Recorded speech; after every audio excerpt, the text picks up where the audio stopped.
Chin chin. Hey. Hi everyone, it's Lauren. I'm here today with Will. Hello. You've seen him. He lives in my house. I've been around, haven't I? And today we're going to talk about a little bit of our Christmas history, our kind of traditions that we had when we were growing up and the traditions that we have now, along with traditions that we want to create for our family when we have children, which is not too far away. And this was a really nice suggestion that Jenny at Bookish Shenanigans gave, and I'll link her channel in the description box below. And she said it would be nice for us to talk about traditions, and I thought, yes, that'd be a really fun video. Everyone likes a tradition, don't they? No? All right, edit that out. So shall we start with talking about what Christmas was like for us Okay. growing up? Because I feel like we both had quite different experiences of Christmas. So, past, present, future, we'll do it in that order. Yeah, nice. I like it. What was Christmas like for you? What did Christmas mean to you? It's such an epic question. I know. What are your favourite memories of Christmas? The presents were really the sort of the big deal, I think, for me. And this is, I don't want to, drag down the tone, but I think because for various reasons, home life was a little bit tricky and Christmas actually wasn't always great, for family reasons. Like the present side of it for me was always like a massive deal. We never got sort of given that much stuff as kids, but we always got a good haul at Christmas. So there was like massive anticipation for all the presents. And usually what would happen is my brother and I we'd know what we'd ask for, and there'd be a long like lead time to Christmas, and so we plan all of our little like Lego battles and Beast Wars combats and micro machine raids or whatever it was that we had lined up to get for Christmas. So you knew what you were going to get, so then you were planning the games you were going to play with Yes. what you knew you were going to get. Yes, and it was planned with meticulous precision, which I live by now. Me and Edward would go into Mum and Dad's room and give our presents to them as sort of like the catalyst for, right, here's yours, give me. Where's mine? Yeah. But What we a would. giving child you were. I know. I genuinely did like, giving presents to other people, and Well, you still do, don't you? Yeah. I think that little tradition has made me quite good at buying presents now. I think I'm almost better than you at buying. Oh, massively. You're like the best present giver. But not. I know. But also for your family as well. Not even. Yeah, exactly. Everyone in Yeah. your life. It's not even people that you know better than me. And then we'd open like phase 1 of presents, which would probably be like a few of the bigger items, and then there'd be maybe 50% we'd open, and the other 50% would come after Christmas dinner, and sort of after a bit of washing up and a few mince pies or whatever, maybe like 3 to 4 in the afternoon. That's when Mum and Dad would also open theirs, and there was always conflict because we always wanted to open our presents quickly. Mum kind of didn't care. Dad thought we were being very greedy by ripping open our presents straight away. So he was always annoyed that we'd open them early, and that's why he made us wait at least for like the phase 2 of present opening till the afternoon. I see. I was baffled by that when I first had Christmas at your family's house. I was like, well, I wasn't baffled. I was just like, why aren't we opening all the presents? I didn't understand. When you'd be like, we'd get up in the morning, and we were adults at this point, obviously, so not quite as excited about Lego, but Well, you like, shall we just open a couple now and then maybe save the rest till after dinner? And I was just like, why? That makes no sense to me. I don't know why you wouldn't just all sit down and open the presents at the same time. Sure. You like drip fed the present throughout the day. delayed gratification, For you and your brother growing up, what was the sort of present opening routine? How did you play it? How did you organise it? What was the strategy come Christmas morn? Well, we had stockings in our bedrooms. I don't know if everyone does the same thing. No. It's so funny, isn't it? Because Christmas is such like a specific thing. It's like everyone does Christmas, but everyone does it like slightly differently. You had stockings, you see, and we never had that. We just had pillowcases. Oh, But well, you- no, we did have pillowcases. But you had both though. That's I think that's the No, we thing. didn't have both. No, we had a pillowcase. When we were little and the toys were bigger, we had pillowcases which were Christmas pillowcases. Okay. And that's what our stocking was. And then when we got a bit older, we graduated to the smaller, slimmer stocking. The stocking was from Father Christmas. Yeah. And the presents under the tree were from my mum and dad. So that was the key thing. And Now- the presents under the tree were wrapped up. You bring up a very interesting question. Are presents from Father Christmas, or are they from Mum, Dad, and Granddad? Well, we and had Grandma, we or had whoever? both. Yeah. What, did you not have that? Well, we sort of did, but we didn't have it organised as religiously as you did. I.e., Father Christmas brought the presents in the stocking, But that's the myth. How can you not know that? But what do you mean? but- were you like, oh, did Mum get me this or Father Christmas? If it's in your stocking, it came from Father Christmas. I mean, the messages were quite mixed. It was more like, you know, Mum and Dad, I don't know, had sent a telegram to Father Christmas, and he's like the transport. He transported the goods on behalf of Mum and Dad. But then he also, you know, he's a generous guy, so he chipped in himself. I don't know. I don't quite know. I don't think how it was it's very supposed to clear be pitched. messaging with No, you. it wasn't. I think it was quite a clever technique of my mum and dad to have our stockings in our room. I mean, I don't know if it's a technique, because I just assumed everyone did it. But it meant that if we woke up at like 6 a.m, which we probably did, we had something in our room to do. Right. And when we were very little, we stayed in our own rooms. But once we got a bit bigger, and my brother was... once my brother got a bit bigger, basically, he used to bring his stocking into my room and wake me up. Which went on until I was like, when I was a teenager. And he was like, hey, should we do our stockings? I was like, oh my goodness. I still want to be asleep. Yeah. Because we had stockings until, oh my goodness, like mid-20s. Well, my mum couldn't give it up for a long time. I remember the first Christmas I had at your house, I had a stocking. Yes, exactly. So you had a stocking bought that for was you definitely specifically. like mid-20s. Then we'd have breakfast, we'd all get ready and dressed, and then we'd all go under the tree. All of us have our presents as a family all together, and that was pre-dinner. So I suppose the turkey must have been in the oven. Like, they must have it ready. So what is this, like 9-10 in the morning? Yeah, maybe. Okay. Yeah. So the dinner's kind of like on the way, and we're doing presents. But then I guess also my parents had to cook Christmas dinner, so they needed the presents to be opened so that we could play with them. Yeah. And be kept busy. What I find amusing is that you and your family, for a while, and I think this tradition has stopped by the time I turned up, not only would have a massive Christmas dinner that sometimes took until like 5 to get done, but also you'd have like a full-on fry-up, like I cooked know, breakfast in the morning. I don't know why. before, like meat on meat on meat. It was too much. Followed by a meat Christmas dinner. Were you always in your family home for Christmas, or did you go and visit people? Or Good question. It was always at home. Unlike your family, all of my family were quite all over the country, so it wasn't as easy to do that, and obviously travel and everything else, so we just kind of had it by ourselves. I think you always had your nan and granddad come over religiously and my every grandma. Christmas. Yeah, everyone came to ours.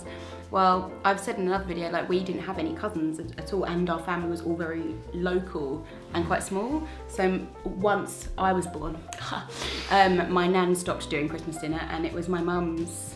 She handed over the mantle to my the mum. baton, or maybe the turkey leg, and then it was always at our house. But I think my mum has said, and this is what she said about when we have our little one, because she was saying, like, once you have a baby, it's just easier to not move. So because she had the children, she was like, it was just, even though you're hosting Christmas, it's easier to not move the children around. So that was great for me and my brother. Like, we just had everyone came to us. Yeah. Like my grandparents used to come over, and they'd stay for a few days as well. So it was really exciting. Like, everyone was in the house for like 3 or 4 days sometimes. But then the trouble with that is sometimes, I think, and this is why I feel like we kind of mythologize Christmas a lot as a society, but like, I had it like so easy. Like, everyone came to our house, so there was never any arguments about like who was gonna do Christmas, because it was always my mum and dad, and all of my grandparents like came to me and then stayed there, and it was brilliant. And then people die, and you know, you grow up, and then people have to start having their own lives, and you know, partners come into it with their own families, and everything starts getting a bit more complicated. And I think it's hard to get back to that like idealistic thing from when I was a child, because it was very, very easy for me, and also I was a child, so I wasn't doing any of the Christmas cooking or any of, you know, I was just enjoying it, basking in it.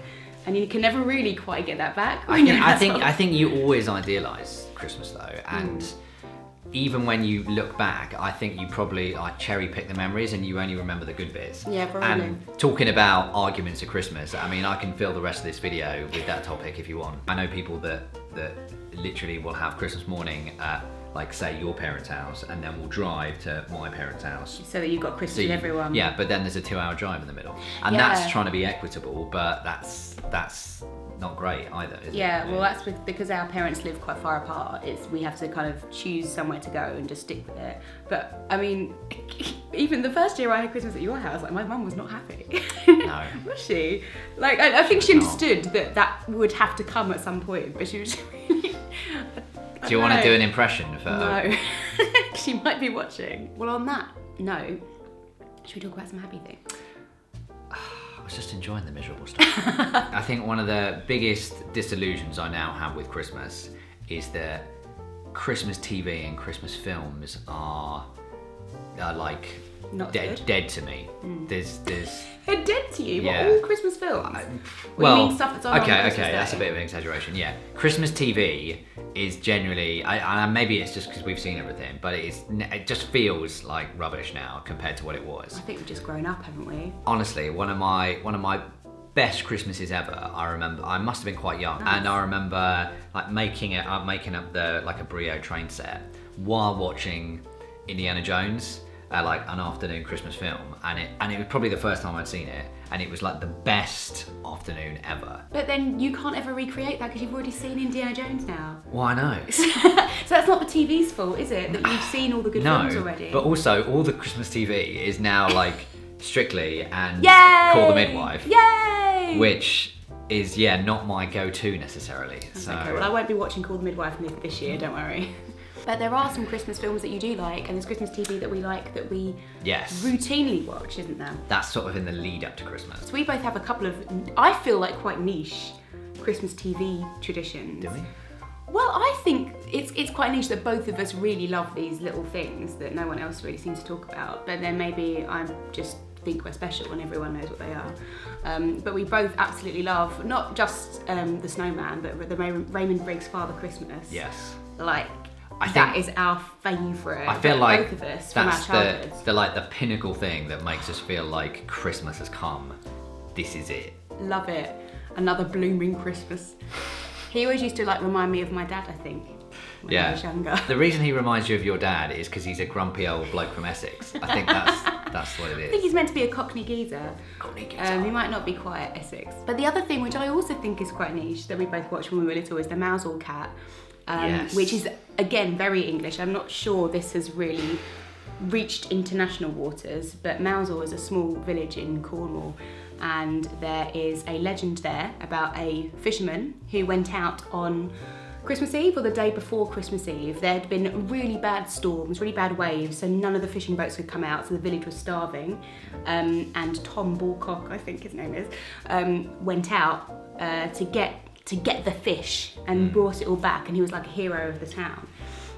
But he had a pet, didn't he? Well, in the book he has a pet. Yeah. Yeah, that's the thing. So the Mousehole Cat, Mouser, his little cat, who goes out with him. So it's a lovely children's picture book which kind of takes place around Christmas or Christmas Eve. But there was also a TV adaptation of the book, and that's what we both love. And this year I have bought on DVD because I'm so excited. Wasn't it? It was to quite watch tricky to find, I think, wasn't it? Yeah, it was. So this is what I mean about it being quite niche. I hope it like works on our version. It's not like a international Oh, no, I DVD shouldn't think version. so. But it's like an illustrated adaptation. I think Yeah. that's only 15 minutes as well, isn't it? Yeah, it's not very long, but it's so nice because the animation is just kind of bits of the book. It's not very fast, it's very like slow, and it's just the book being read aloud essentially, but that's so like cozy and lovely.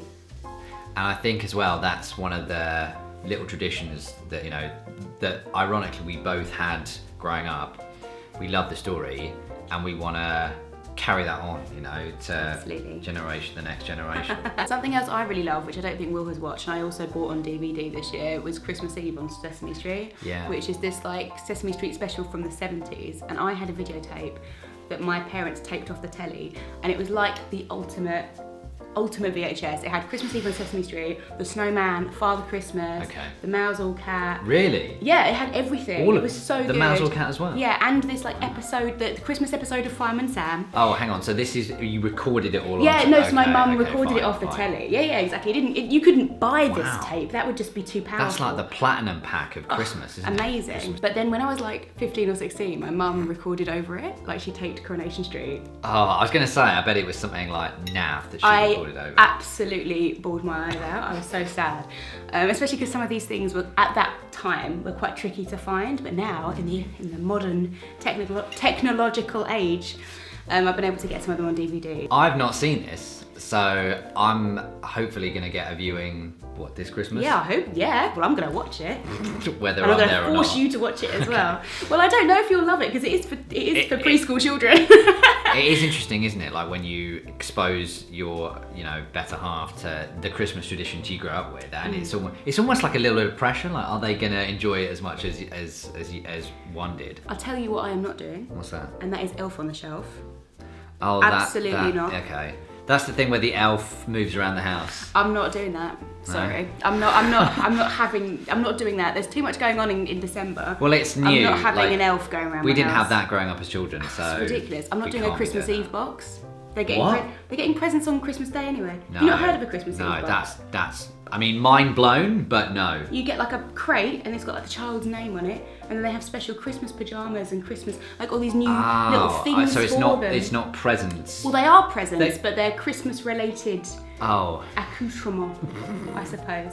Yeah. It's too much. Not having Christmas Eve box. I mean, they'll be lucky if they get a lump of coal. put it that way. Exactly. Well, they'll have to be very, very good. I think, because we have talked about this before, and I think for us, like, we both like the run up to Christmas as well. So Yeah. when you get into that Christmassy mood and you do kind of Christmassy things, so I don't know whether it's going to like Christingle services or going and looking at the lights and those kind of things, for sure we should be like implementing. And we've even thought about like scheduling it. Yeah. Like, X number of weekends before Christmas we'll do this, and then keep going until Christmas Day. Well, me and my mum have traditionally gone to see the Nutcracker at the Royal Opera House Yes. for a number of years now, and I'm really looking forward for when our baby's old enough to go. That I love that, because I know you've done that for years, and we went, was it a couple of years ago I came Yeah. along, and I'd not seen the Nutcracker. I didn't even know the story. I mean, I say story. Just dancing sweets, But basically. it is not really a was, story. I really liked that. It really felt Christmassy, and even though it was a new thing for me, and when you've got your traditions, you don't necessarily want to change them, but it felt like it was part of a wider tradition that I could bring into my portfolio of Christmas traditions.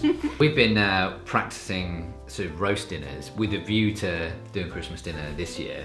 Our sort of first attempt. I feel like we've got it down, actually. I'm quite excited, but we have gone the extra mile on a few things. Do you want to run through the accoutrement? So of we've our, had chicken / Christmas turkey with the gravy, which is obviously, because Will is doing the gravy, is incredibly in-depth Very and important, like very specific process. It's not just like let's heat up some gravy like normal people.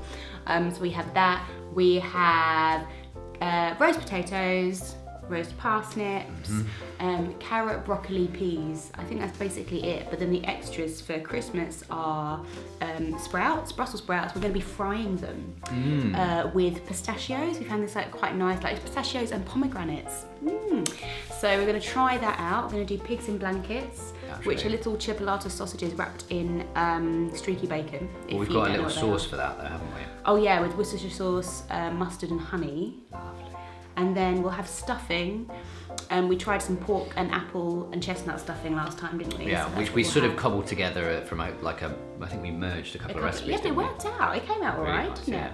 And then you've got cranberry sauce, which we haven't tried yet. That will just have to be make or break. Yeah. And the bread sauce, Bread sauce. which is like what is a bread sauce? Because someone asked me this the other day. It's like bread and milk and star anise, I guess. Some families have it at Christmas and some don't. So my dad always had it, when he was growing up. My mum didn't. Yeah, neither did so my dad insisted that we had it and got annoyed at the suggestion that we wouldn't. It's sort of flavoured milk with breadcrumbs. And so yeah, it's really kind of quite down to earth and quite humble really. But yeah, we flavour it with star anise and bay leaf and cloves. So it's kind of like it is quite kind of a warming, comforting kind of thing. But it's something you sort of have with the chicken. Yeah, like it's really good with the turkey or the chicken. It's a partner for the turkey. But what we haven't sorted out yet is desserts. And that's going to be interesting because Will kind of wants to wing it and just make an apple pie the night before. Definitely. I obviously have made a Christmas pudding this year, but it is huge and there's only going to be 3 of us for Christmas. And also, your sister's vegetarian and I've not made it with vegetarian suet, so we can't eat the Christmas pudding. Save it to next year. We will save it for next year. What did you typically have as a dessert? You know what? Did you have different ones? We weren't really a dessert family.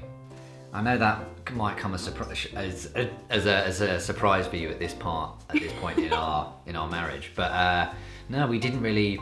I don't really remember having desserts. We must have had. That's sad. That's quite tragic, isn't it? We might have had like fruit or a bit of ice cream or something, but honestly, it's so unmemorable that I can't. Right. I can't remember it. Your family often, profiterole dessert. Well, central. My family are quite dessert heavy. My mum even has a note. My mum has a little Christmas book that she fills in every year with like notes like on what presents people like and I don't know, recipes and things. And she, several years ago, had underlined in her book, 1 dessert is enough. And that was fulfilled never. We always have about 5. Because we have a profiterole dessert, which is a thing you can get from Marks and Spencer's, and it's profiteroles with chocolate mousse and like cream. Oh, it's bits of chocolate. It's so nice. But that's become like a tradition that we have this specific dessert. Normally my nan makes an apple pie, and my mum also gets like a Yule log or a chocolate cake because my brother likes chocolate cake. We'll have a Christmas pudding as well. You know and then maybe like a creamy thing. Or often actually, sometimes my mum will get like a lemon cheesecake because she's like, well, I like that, so I'll have that as well. And you've got like whole desserts for every everyone, member of the family. Basically, my mum is a classic person who says, "Oh, I hate Christmas; it's too much," and then actively does too much, like which is unnecessary. I think she just can't stop herself. I think that's the problem. She's got too much love to give. Fire food. This is the problem with Christmas. I really like eating and I really like food, and there's so many good foods which are traditional. And it's like, when do I have time in the day or space in my stomach to eat all of the food? Where there's a will, there's a way. No, there's a way. Well, we've been talking for a very long time, and it turns out we obviously have lots of opinions on Christmas. So I think we'd better sign off. What do you reckon? Wrap it up. Let us know in the comments what you do for Christmas. Like, I want to hear basically your Christmas Day routine, like timings, like what you do and when, and what your favourite traditions are. I would love to hear all about it. And then we'll be back in a couple of days with another Vlogmas video. So see you then. Bye. Bye.